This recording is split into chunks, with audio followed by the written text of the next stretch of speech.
This episode of Talk Your Book is proudly brought to you by Honan, providing a complete range of insurance, risk and financial solutions. Fundies called me up, told me to take a look, but stay stubborn as bulls and talk their own book. Get the money, get the money, get the money. Hi, I'm Chris Judd and you're watching Talk Your Book, and today we're very lucky to be joined by Romano Sala Tenna from Katana Asset Management. Romano, repeat guest back on the show. Thanks very much for giving us some of your time. Yeah, thanks for having us, Chris. And what stock did you want to speak about today? Oh, look, it's always a bit dangerous talking about a gold stock, but I'm going to go with Regis, and it's probably more a factor of the fact that there's a lot of things right at the moment that we don't want to invest in. So there's a lot of companies that we're getting pretty excited about valuation-wise, but we still think we've got another 12 months to play out before we want to start to look at them, for example, some of the non-banks. So there's only a handful of sectors that we're really comfortable to invest in right at the moment. Lithium's top of the pops, you know, 3 of our top 10 stocks in the lithium space. I think gold is one where you can still make a case for, a positive outlook, and certainly Regis got some good drivers, even if the gold price doesn't kick from here. And so maybe we'll dig in deeper into the individual idiosyncratic nature of Regis in a sec, but maybe give us your helicopter view of the gold market, and why is that one of the sectors where you're interested in at this moment in time? Yeah, I mean, I've been tracking gold for almost 30 years, and I would say that it is absolutely impossible to determine with any confidence and any success where the gold price is going to go. I mean, the classic theory says that the gold price, is inverted to the US dollar, and it's as simple as mapping that. But we've tracked at least 7 other factors that can impact the gold price at any given time and override the impact of the US dollar. So in short, it's very hard to call, but I think right at the moment you can make a case if we are seeing peak inflation, if we are seeing interest rates close to or at peak, then you can argue that interest rates coming off is not positive for the US dollar, and it's also not as detrimental to holding gold. So the case from here, I mean, Macquarie's come out this morning saying that they see the gold's about to punch through the 2075 level and kick on from there. So I think the macro for gold is best described as okay. And talk me through Regis. Talk me through their 3 deposits in Australia and how you're viewing them.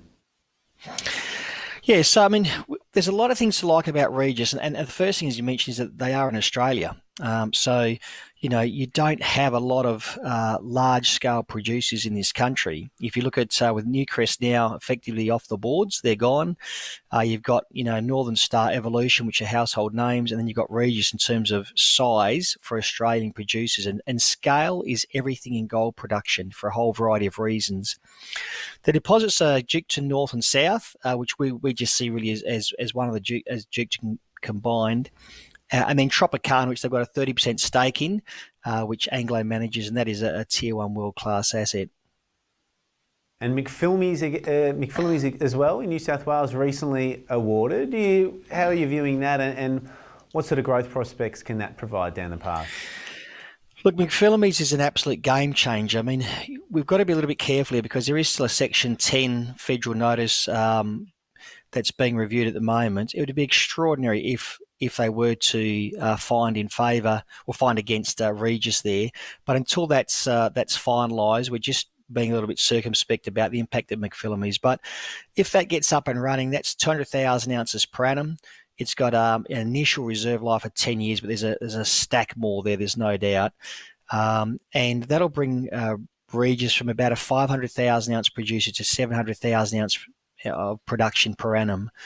That really moves them into the big time. And, every international gold company is looking at Australia because of its, tier 1 jurisdiction in terms of sovereign risk, geology, expertise and infrastructure. You've really got 3 players to look at: Northern Star, Evolution and Regis. You mentioned jurisdictional risk a couple of times, and we saw particularly with coal in Queensland some of the government's policy changes there, some of the policy changes around gas, and there are a lot of investors saying that Australia does now carry considerable jurisdictional risk compared to how it's historically viewed. Do you think that's only in the commodities that are viewed as, the naughty commodities, if you like, and not so much commodities like gold?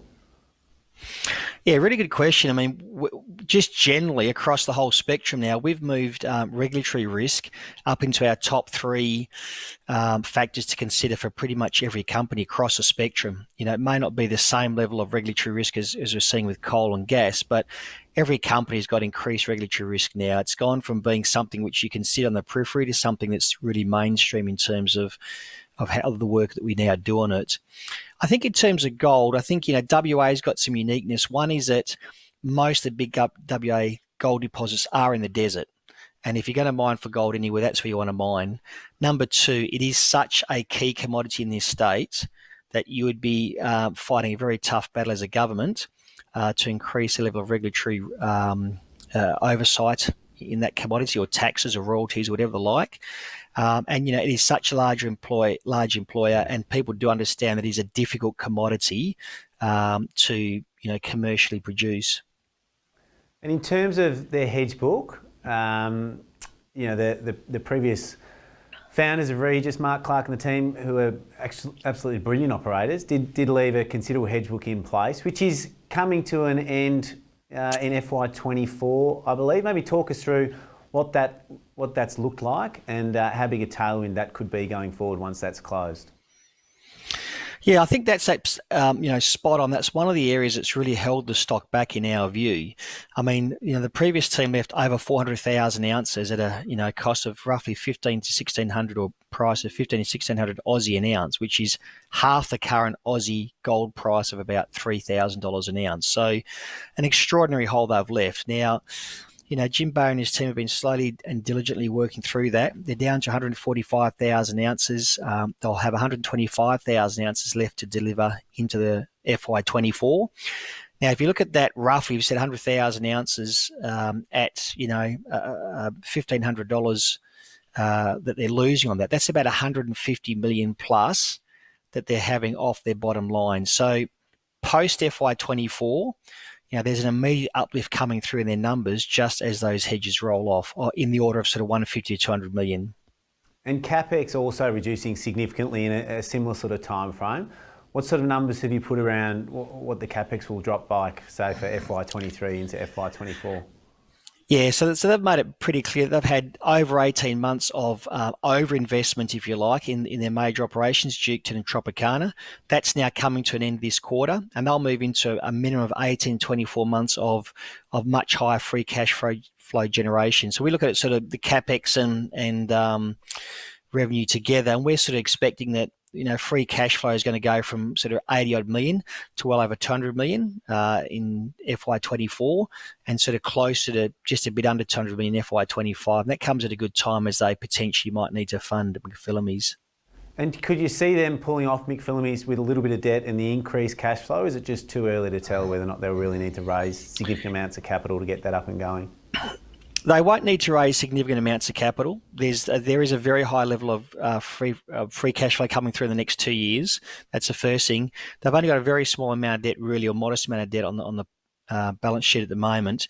I think with some hedging, and I know that's a dirty word with Regis, but I think if they're prepared to put a little bit of hedging in it, closer to 3,000 Aussie an ounce rather than 1,500 an ounce, I think that that financing it through the banks, given their existing portfolio of assets and given their existing production and market capitalisation, it'd be a very easy walk up to get debt funding for the balance. And the costs are really high for all Aussie gold producers at the minute. In Regis's last quarterly sort of spoke to that, but also a production miss as well. Are you looking through that? Do you feel that was a run-off, or were you nervous about the outlook post that miss? No, look, I think it was well flagged. I mean, they have had, not a one-off. They've probably had 4 or 5 quarters which have, if you look at their last 6 quarters, 4 or 5 have been suboptimal. But they've made it pretty clear they're investing for the future there. They're investing for, to maintain the level of production. They could have wound down the production and focused on cash flow generation. But looking at the sustainability of the business, they've made the decision to go underground at both their operations. So that's large capex to get to that point and higher costs. But that is now sunk, and that investment's in the portfolio, and they'll start to reap the benefit of that as they move forward. And maybe just give us a bit of a broad overview of the numbers, their market cap, what sort of EBIT you could see them doing, maybe particularly once that capex is normalised. and what sort of growth you could see, maybe assuming that McPhillamys gets up and operational? Yeah, look, I think with gold stocks, we've got some EBITDA, and we sort of think, for example, that they'll go from roughly 400 EBITDA this year to sort of 500, 550 in the next 2 years. But I think with gold stocks, EBITDA, I hate to say it, it really is a rubbery number, despite all the efforts to, enforce much tighter standards around what's capitalised and what's expensed. I think EBITDA in gold companies is just not something you need to spend too much time on. I really think what you need to focus on is operating cash flow, and most importantly, free cash flow. At the end of the day, it really is as simple with gold stocks as saying, what have they spent? What have they got back? What's the difference for the year? Now, over a year or two, you might see that free cash flow is negative, as we're seeing for the last couple of years, as they're having big periods of growth capex. But if year after year after year you're seeing free cash flow low or negative, that says it all. And that's one of the things that's really attracted us to Regis. It's one of the few gold companies that's paid dividends since 2015. It was one of the best dividend-paying companies. And if you actually reconcile cash at the beginning and the end of the year, you get a really good outcome, apart from the last sort of 18 months where it has been this period of high level of growth capex as opposed to sustaining capex. What about ounces in the ground? Do you sort of see that as a relevant way of valuing, some of these major large cap producers that may become takeover targets going forward? I think it's important, and I think that's the one area where Regis perhaps needs to do a little bit more work. But you need to be careful about just looking at ounces in the ground because, for starters, you've got different categories of resource, and, inferred resource and indicated measured are very different to a reserve, but also amongst themselves. So you need to look at what sort of quality you're looking at in terms of the category and how much drilling has been done. The second thing you need to understand, though, is that underground mines have a much higher level of replacement. So with open cut mines, you're depleting much quicker, and once you've drilled them out, you're not normally going to find a lot more ore. As you head underground, it's only economic to drill a certain depth down. So the deeper you go, the more drilling you do, and you see time and time again the good quality underground mines replace their ounces and have a net positive depletion, not negative depletion each year, and can go for literally decades. And we've seen that, for example, with some St. Barbara assets and the like there. Regis has just gone underground at Tropicana, just gone underground at Duketon. So, in our mind, there's a long runway in terms of new ounces that they'll add over the coming years. And you mentioned Newcrest, obviously no longer part of the ASX or soon to be. There are some other, major ASX-listed gold companies, a little bit bigger than Regis, but it is one of the major players. Can you see consolidation in the gold industry going forward?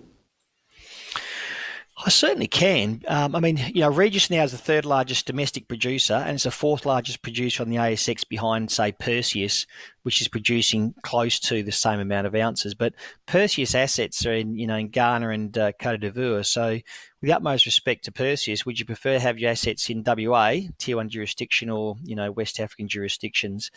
Can I see further consolidation? Look, I certainly can. I think that when you look at some of these assets, like Regis, for example, are trading well below what we'll determine a proper book value, well below replacement cost. It doesn't make sense to take the risk on exploring, developing, permitting, which is always a big risk. And even though permitting in these areas gets through, it's taking longer and longer and longer.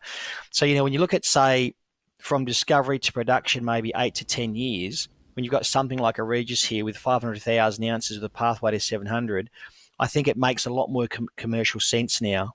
We have seen a lot more discipline in this past 5 years from the resource majors across the board. So they're not just out willy-nilly making acquisitions, but I do think that there's a compelling case for some of these gold stocks to be acquired. It's a compelling case you put forward, as always, Romano. Maybe to finish, just tell people where they can find out more about you and Katana and how you guys look to invest. Yeah, thanks, Chris. Yeah, so www.katarestcom. We've got different newsletters and so forth, and we're always happy to have a chat with potential investors about how we go about managing money. Beautiful, mate. Thanks very much for coming back on the show. Thanks for having us, Chris. This episode of Talk Your Book was proudly brought to you by Honan, who go beyond a transactional insurance broker to deliver better outcomes for their clients. If you're enjoying Talk Your Book, make sure you subscribe to Chris Judd Invest.